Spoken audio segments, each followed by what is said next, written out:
everyone, and welcome to the Headliner Podcast. We're your hosts, Nicholas and Elissa, and we're here to keep you in the loop on all the things that you can do to promote your podcast. So, Elissa, what do you want to talk about today? Well, it's a new year, Nicholas. It is, in fact, a new year.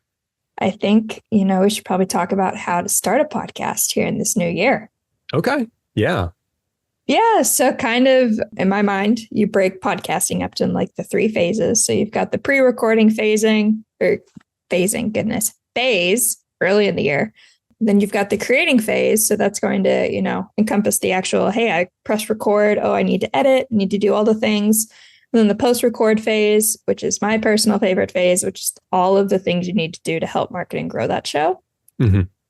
So that's, you can kind of break it up into those three phases, starting out with the pre-recording phase. It's got a lot of planning, a lot of grunt work to do. So if you are like, you've had the thought, I want to do this podcast, should probably start getting a little bit more specific in it. So podcasting, we know, is all about finding your niche and really honing in on your ideal audience, what you want to talk about, and also who might be interested and who might listen, as that'll kind of dictate a lot of things that you do for your show. However you script, if you're choosing to script it, topics. I mean, it really does kind of guide a lot of things just with podcasting. Yeah. So, I mean, I feel like when you're starting a podcast, the first question you're going to ask yourself is like, hey, why do I want to have a podcast? Is it because I am a freelancer that wants to kind of talk about my expertise to show people I know my stuff?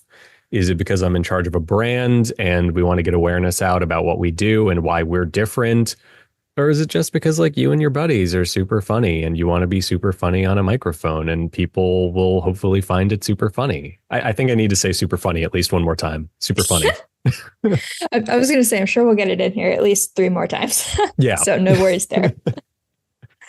Really finding that purpose in your niche. I mean, super important. I would probably say it's arguably your first step whenever you're having your podcast, or you're sure, going to be a podcaster. Figure out what it's about first. Things having purposes are usually a good thing in my experience. Generally speaking, yeah. Unless you're Franz Kafka or something and you're just nothing has any purpose. Absurd as that's a podcast right there. I was going to say, I'm sure there's a podcast. Yeah, I'll get in. I'll get in on that after this is done being recorded. Thrilled. Can't wait. Yeah. But then once you've kind of got that purpose, you've got your niche, you know who you're going to be talking to. There's some more technical things for podcasting that you want to figure out. So your format. So you and I, we sit here in a Zoom call. There's, probably hundreds of different tools that you could use to actually record and create that podcast. So probably right off the bat, you're going to want to figure out if, am I going to have any sort of video component, or am I going to be just an audio purist all the way? Mm-hmm. That's going to really kind of dictate a lot of the technical side of stuff. Yeah. So that may influence the recording tools that you use, the editing tools, all sorts of things. And I do think, sorry, but I do want to interject. One thing that's worth remembering is it's not about making a podcast once, unless it very explicitly is, in which case you do you seem to know what you're doing.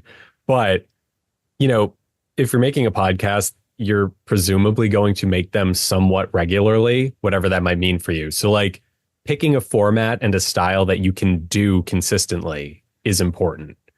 If you can do an interview podcast and you can find someone to interview every 2 or 3 weeks, cool. But maybe if you can't, just do a solo podcast with the occasional interview, etc. If you can't always do video, start off as audio only and then just sprinkle the video in when you feel like you can handle it. Exactly. And I think that brings up a really good point about that podcasting is not so rigid. Once you release first episode, you're not tied to that format. Podcasting is very, any creative thing, it's very iterative. So you're going to learn what works for you. Maybe you bit off too much. Maybe you think you can take on a little bit more, all that stuff. So definitely, I recommend starting out small and then kind of building up, especially you don't want to go out, spend all this money on all this equipment, all the software that you may not necessarily need. You can sit with your little iPhone and just say hey, I'm going to record myself here. Sure. That's people do that. It works for them, works for audiences, just whatever works for you. I'll get into this more when we talk about like the technical stuff and like some of the equipment, but you're totally right. Start small, don't bite off more than you can chew, because that'll just burn you out and make you want to stop podcasting before you really started. An iPhone, a microphone, a USB mic, whatever, your Apple EarPods, if you still use them, those are fine for podcasting. Like in most cases, people are happy with that. And we'll talk about why later. Exactly. And then before we start getting into, I would say probably your more favorite side, which is all that stuff, the technical things in the creating phase. What makes you say that? Well, I don't know, Nicholas. You don't have a degree in it or anything. Yeah. But while you're still in that pre-record phase, you've answered the question of what your podcast is going to be about, who you're talking to, how you're going to make your show. You also want to start thinking about some of those branding elements. So again, early on, having that in that pre-recording phase, it's really going to help you kind of plan and think about stuff that goes into your podcast. So maybe things that you say, but it also just make like the actual creating of your show and the whole post-production stuff a little bit easier. So when I say establishing a brand, that's going to be kind of thinking about the touch points that really kind of show what your show is, who you are, stuff like that. So it's going to be things like show art, style and tone, name. Names are important. Yeah. You might want to say that once or twice in your podcast. So having that ahead of time, incredibly helpful. That is a good tip, Elissa. That for everyone listening, that's a tip from the Headliner podcast specifically.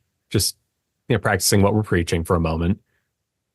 We're very groundbreaking here. Yeah, clearly. But no, I mean, that all makes sense. And I think like once you've gotten all of that out of the way, you're getting into the actual doing phase, the fun part, the part that Nick spent way too much money learning how to do. But no, I mean, you're in the actual production side of things. And these are where questions of equipment and software and hosting come into play. And the reason I led off with Nick spent way too much money learning how to do all of this is I love my education. I kiss my diploma once a week for good luck. But most of it, you can just wing. Honestly, you can just wing it most of the time. We were talking about cell phones as your like chief recording device. And it's true. All you need to have a podcast these days is a relatively modern cell phone. You can record an interview on it. You can record phone calls on it.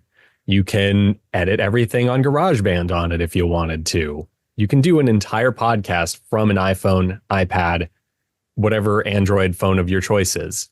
Likewise with microphones, yeah, you can use a good microphone. You can spend the money on an audio interface and a condenser mic like I did, or you could just use cheap Apple headphones because, and this is like a pro tip in general, a $20 pair of wired Apple headphones are insanely good and their mic punches way above what you'd expect them to.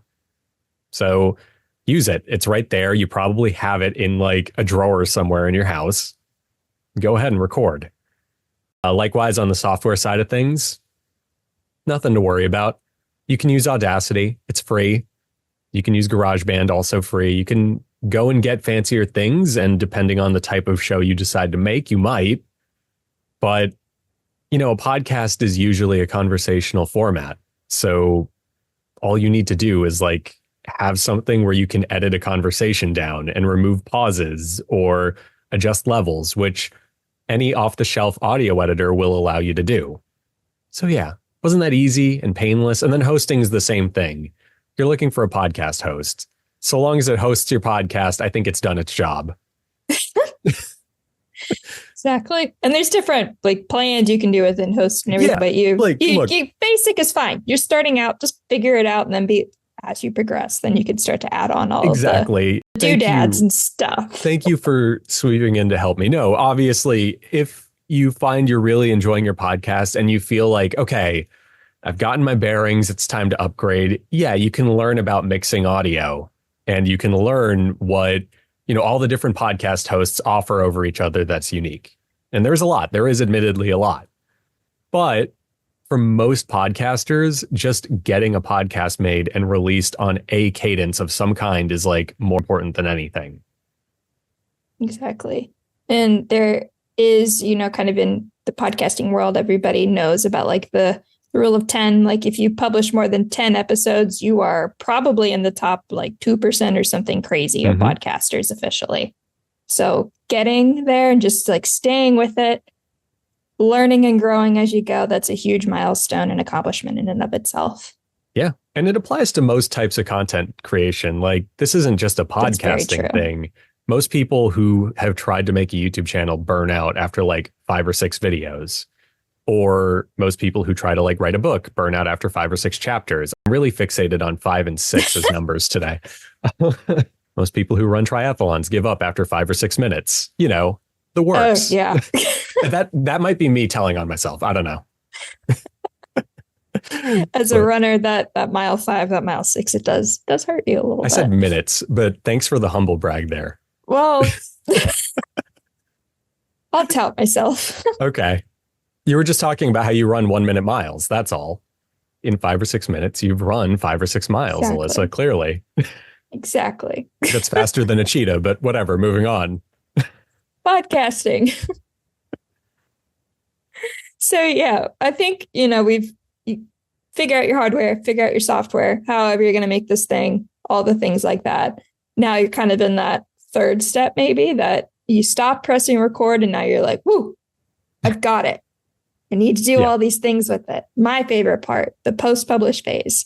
So this is things where you're going to think about like, oh, I have a podcast. I probably want to talk about it and let people know that I have a podcast. So you're going to need to create some form of content, probably track stuff. So traditional, podcasting metrics, they're going to be those downloads, actual how many people are listening to your show, how many people are following the show. Again, nothing insane. Your host should probably have an entire dashboard when you first log in telling you all these things. So it'll take like 5 seconds for you to very quickly figure out like, okay, this is how we're doing this week. This is how we're growing. All those lovely things.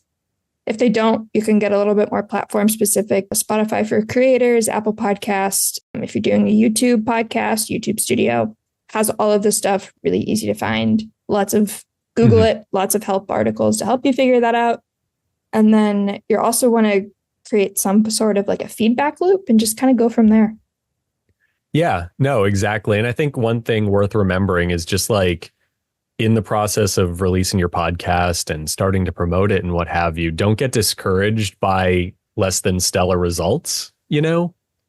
That's just a sign that maybe your podcast hasn't found its audience yet. And maybe you need to work on SEO, or maybe if listenership doesn't carry over from episode to episode, something in the format needs to be tweaked. As long as you're putting stuff out somewhat consistently, you're able to like dynamically change what you do. That's the great thing about podcasting. And likewise, if you find like, okay, I launched my podcast and it's audio only, but it's not really doing that well, maybe shifting and trying video once or twice might help. And if you find that it's too much for you, it's trying to figure out, okay, what else can I do? Speaking of video, in the whole production side of things, we were talking, and I didn't actually mention it. So really quickly, you can make a video podcast with whatever you have. You don't need to go out and buy cameras. You can do it on Zoom. Actually, most podcasts that are video probably do it through Zoom or something, and not just like hobbyist podcasts. We're talking about like huge ones like Jon Stewart of The Daily Show has a podcast. Every episode of it is recorded on Zoom, if I'm not mistaken, or something like that, a Skype or some kind of a video conferencing app. So you keep at it. You take the feedback from your podcast being out there and you build off of it. And don't worry about the equipment, because the equipment isn't important. What's important is just like making sure you're putting something out of value to people. Exactly. And I mean, people, they're always going to value quality over like quantity and flashiness and stuff like that. So sure. I think there's a statistic, and I'm probably making this number up, but I know it's high. It's in the 80s or it's in the 90s. So I'm going to go 86%. Yeah. So 86% of people, they really do value a good story over high quality production. So again, going back to that equipment, you don't need to go out and drop hundreds of dollars. If you've got technology in your home, you can probably use that to go ahead and make that podcast and get it out, tell the people, send a tweet or an X. I don't know what it's really called anymore. Blue Sky, Thread. I don't know. That Carrier stuff. pigeon, I mean, that would definitely be a different way of doing it. If you have a niche about birds and bird delivery, that'd be great. Carrier pigeons. Yeah, exactly. I think it exactly is that. It's just, you just got to get the word out however you feel comfortable doing it, and not like, don't worry yourself into a hole over whether or not it's the greatest thing ever made. Just something being out and something being entertaining and good enough and informative. That's what matters at the end of the day. I think if there's anything that people can take away from this episode, it's definitely going to be staying consistent and being flexible. It'll change. That's fine. You're going to learn and you're going to grow with it. For sure. And I think one of the things, maybe you've heard this before, is like, it's not about getting a lot of listeners with podcasting. It's more about getting like the higher quality listeners specifically, just like how your content itself is more about quality over quantity. It's better to have 10 hyper engaged, plugged in listeners than 100 who like only kind of listen to your podcast for a few minutes every week. You really do want the people who are going to tweet back at you or retweet your episodes when you post them and stuff like that, because those are the people who will help get word of mouth going for your show. Exactly. I mean, engagement is everything. Podcasting, it is a sense of community. Like you said, it's a conversation piece. So you're starting that conversation. You're hoping that other people are going to engage back and, talk to you. So that's going to be kind of just one of those things with podcasting. Just don't get discouraged. Keep with it.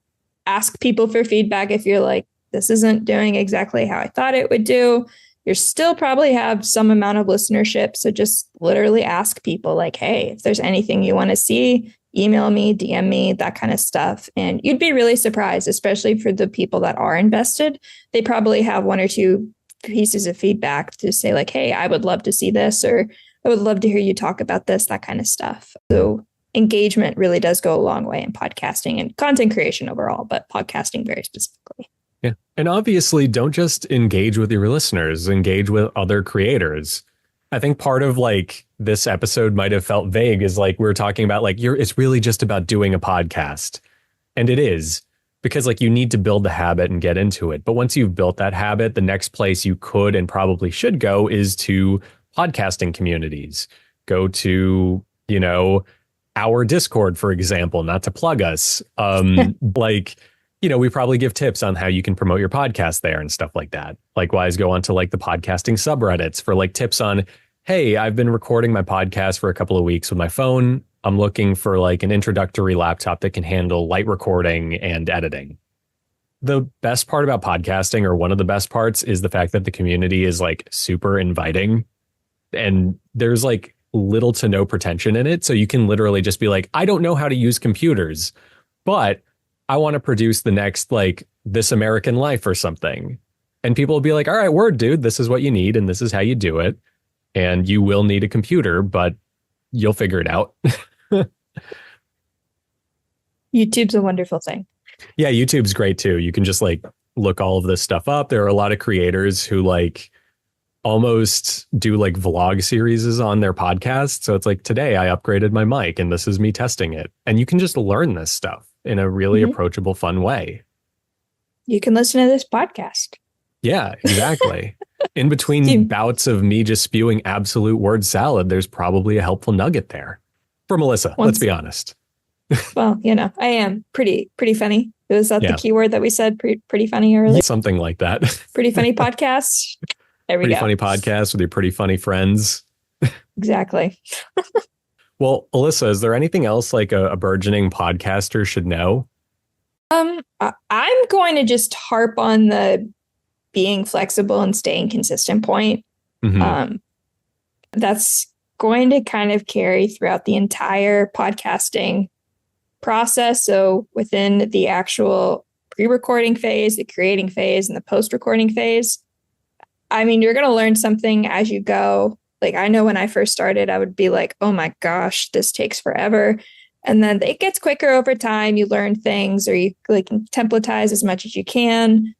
Using AI tools is really personally helped me. So AI was definitely, when I started doing this, AI was there, but now it's like there. So we use AI For everyone a lot. who didn't catch the distinction, that was bolded and italicized. My hands flashed. Yeah. For those just listening, not watching, they were flashing. But there's a lot of AI tools out there that can really, truly help save time and offload all of those unwanted tasks. So I'd be remiss, if I didn't mention our AI tools. So we have... I was waiting for it. I have to do it. We are Headliner. We are a creator suite of tools empowered by a lot of AI that really do help to kind of do all those things. So we've got a transcript-based editing software. It's totally free for you to use. Removes all the ugly stuff that you may not want in your podcast.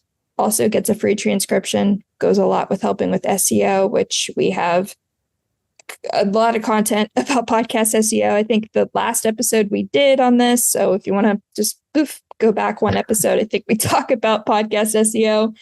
So we've got transcripts. We do have video clipping capabilities. So if you are creating a video podcast and you want that content, hey, we've got some really easy tools to help you to create that content. And then if you're an audio podcast, hey guys, we started out as an audiogram tool. So we have lots of really easy things that everybody can use that also do everything automatically for you. So yeah, if you're looking to be consistent and you're like, that's a lot, guess what, guys? You can still be consistent because it's automated. I'm going to be that guy. And I'm going to remind everyone that we did AI before it was cool. Our automated podcast clips actually came out a couple of years before the whole AI boom. Yeah, and free chat. Yeah, there you go. Free chat GPT. Free chat GPT AI. We had automated clip selection. You can literally make your podcast wherever you want. You don't have to use Eddie. We won't cry that much about that. And you can upload it to your RSS feed. And without even having to visit our site, you can magically get clips from your podcast sent to you. Just upload it even to social platforms and YouTube. Yeah. That's right. It's easy. Thank you for that save. That totally wasn't the layup. Easy and free. We love those two things. There you go. But yeah, so that whole point was going with flexibility and consistency. Again, just still focusing on the quality over quantity. So that's going to be monetary investment. Just trying to go for volume whenever you're recording episodes. So some people are like, I'm going to do a weekly podcast. If you can do that, awesome. If you can't stay with that, don't sweat it. Monthly or bi-monthly, whatever you want is going to be just fine, especially if you are really focusing on creating good content that does provide value to your listeners. Sure. You're golden. Yeah. I mean, even just thinking that through, it makes sense. Look at it from a logical point of view. Let's play that Socratic logos for a second. There is so much stuff that gets published on the internet at any given moment. I don't even remember the stat, but it's something ridiculous. Hundreds of hours per minute get uploaded to YouTube. Something ridiculous. It's more important to put something out that you're proud of and happy with than something out every week for the arbitrary reason that you said you would do it every week, because that makes you stand out to whoever does watch or listen to your content. So, it helps you cut through the noise a little bit, literally, audio pun, because podcasts. And I mean, that's a proven thing. Movies do it. So you'll see the sequels. It goes years in between it. I mean, I probably wouldn't recommend going years between your first and your second podcast episode. If that's you, you do you. But, if you have a following, if you have listeners that they're willing to wait, you can do stuff in between, post clips or whatever. Just quality over quantity, super important in podcasting. You don't have, exactly. You don't have to go radio silent between your episodes. You can react to stuff and you can, foster your community a little bit. If you have, what was the example you came up with? A bird watching podcast? I don't know. It was something with birds. There's a carrier pigeon. Well, you could post a different picture of a bird every Friday and call it Bird Fridays. And people will be like, oh, cool. It's Friday. It's time for a Bird Friday. But no, weird example aside, as long as you're constantly putting something out and you're engaging with your community, they will know when your podcast comes back. That's the point. You don't have to fall off the face of the earth for a year because you're recording your amazing podcast about swallows. Exactly. So doing it, being consistent, quality, engagement, podcasting, 4 steps. There's obviously more things in between there, but that's what it boils down to in the very end. You did forget the most important one, which is having fun, guys. Let's just have fun. Right. Not to sound like the elementary school basketball coach for a second, but let's just have fun, guys. I mean, I have so much fun doing this, so I'm like, yeah, second obviously. nature. Of course it's fun. I don't need to say that it's fun. We're pretty funny, obviously. So, yeah. No, well, thank you, Elissa. This sounds like a really great primer for people who might have been thinking about getting into podcasting and just felt overwhelmed, because it is overwhelming. There is so much to talk about. And hopefully our kind of like surface level discussion of it just like took the edge off a little bit, made them go, oh yeah, I do have like this thing in my pocket with a better camera and microphone than like anyone in the world had 50 years ago. How about that? Let's go make a podcast. Or even maybe we encourage you. You're like, wow, these 2 goons, they're able to put a podcast together. I can definitely do that. Yeah. So maybe we inspired you. Whichever way it goes, we did our job. Cool. Well, thanks again, Elissa. Hopefully everyone listening got something out of this, and we'll be back soon with more tips on podcasting and all the fun things podcasters could podcast with. Once more for effect, podcast. And yeah, bye.